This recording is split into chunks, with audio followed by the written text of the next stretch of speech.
लंका में माता सीता ने चूड़ामणि हनुमान जी को सौंपी थी, लेकिन ये चूड़ामणि माता सीता के पास कहाँ से आई और कैसे हुआ माता वैष्णो का जन्म, ये कहानी आज हम आपको इस वीडियो में सुनाएंगे।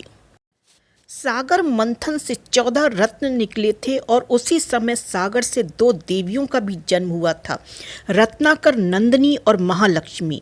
रत्नाकर नंदिनी ने अपना तन मन श्री हरि विष्णु जी को देखते ही समर्पित कर दिया। जब उनसे मिलने के लिए आगे बढ़ी तो सागर ने अपनी पुत्री को विश्वकर्मा द्वारा निर्मित दिव्य रत्न जटित चूड़ामणि प्रदान की, जो सूर्य पूजित मणि से बनी थी। इतने में महालक्ष्मी का प्रादुर्भाव हो गया और लक्ष्मी जी ने विष्णु जी को देखा और मन ही मन वरण कर लिया, और ये देखकर रत्नाकर नंदिनी मन ही मन अकुला कर रह गई। सबके मन की बात जानने वाले श्री हरि रत्नाकर नंदिनी के पास पहुँचे और धीरे से बोले, मैं तुम्हारा भाव जानता हूँ।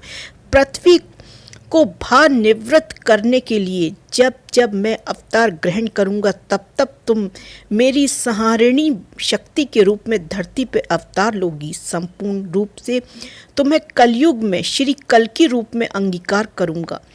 अभी सतयुग है, तुम त्रेता द्वापर में त्रिकुट शिखर पर वैष्णवी नाम से अपने अर्चकों की मनोकामना की पूर्ति करते हुए तपस्या करो। प्रभु श्री राम विष्णु जी के अवतार थे और माता सीता लक्ष्मी जी की अवतार थीं।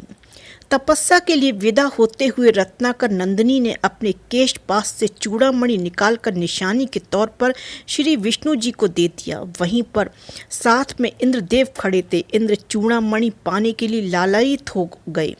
विष्णु जी ने वो चूड़ामणि इंद्रदेव को दे दिया। इंद्रदेव ने उसे इंद्राणी के जूड़े में स्थापित कर दिया।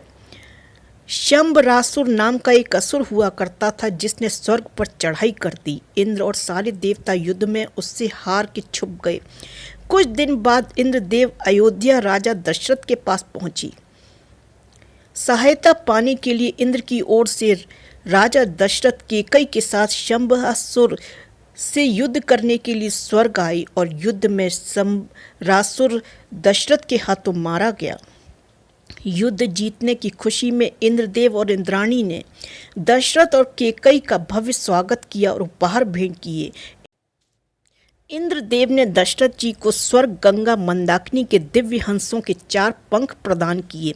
इंद्राणी ने कैकेयी को वही दिव्य चूड़ामणि भेंट की और वरदान दिया कि जिस नारी के केश पास में ये चूड़ामणि रहेगी, उसका सौभाग्य अक्षय तथा अखंड रहेगा, और जिस राज्य में वो नारी रहेगी, उस राज्य को कोई भी शत्रु पराजित नहीं कर पाएगा।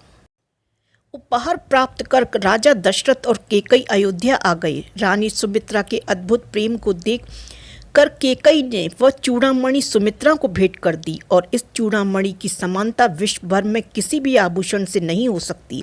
जब श्री राम जी का विवाह माता सीता के साथ संपन्न हुआ तो सीता जी को ब्याह कर श्री राम जी अयोध्या आए। सारे रीति रिवाज संपन्न हुए। तीनों माताओं ने मुंह दिखाई की प्रथा निभाई। सर्वप्रथम रानी सुमित्रा ने मुंह दिखाई में सीता जी को वही चूड़ामणि प्रदान कर दी। कैकेयी ने सीता जी को मुंह दिखाई में कनक भवन प्रदान की, और अंत में कौशल्या जी ने सीता जी को मुंह दिखाई में प्रभु श्री राम का हाथ सीता जी को सौंप दिया। राम की सीता हरण के पश्चात माता सीता का पता लगाने के लिए जब हनुमान जी लंका पहुंचते हैं, हनुमान जी की भेंट अशोक वाटिका में सीता जी से होती है। हनुमान जी ने प्रभु की दी हुई मुद्रिका सीता माता को देते हैं।